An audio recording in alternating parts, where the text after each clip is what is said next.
সুজি দিয়ে ঝটপট একটা জলখাবার তৈরি করে নেওয়া যেতেই পারে, আর এটা ভীষণ হেলদি আর ভীষণ টেস্টি। তো চলো কি কি লাগছে একবার দেখে নিই।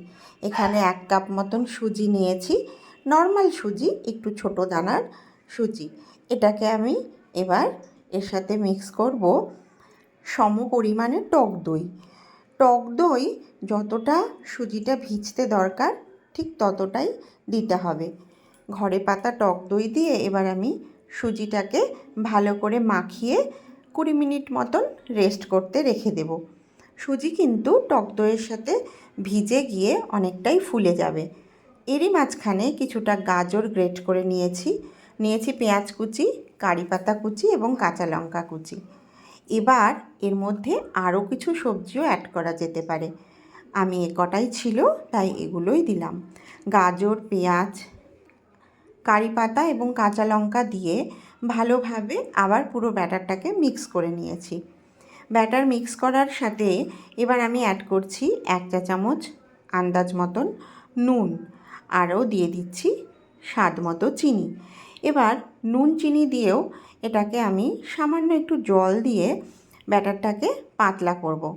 এর মধ্যে দিয়ে দিলাম খাবার সোডা। ঠিক তখনই খাবার সোডাটা দিতে হবে যখন আমি জিনিসটাকে তৈরি করব। এইবার ঠিক এই রকম, খুব একটা পাতলাও না খুব একটা মোটাও না, ঠিক এই রকম হবে।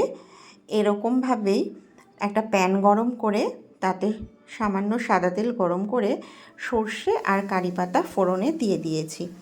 এবার আমি এর মধ্যে গোল গোল করে ছোট ছোট আকারেও বা বড় বড় করেও রুটির মতন এগুলোকে এপিট এপিট করে ভালো করে লো ফ্লেমে সেঁকে নিতে হবে।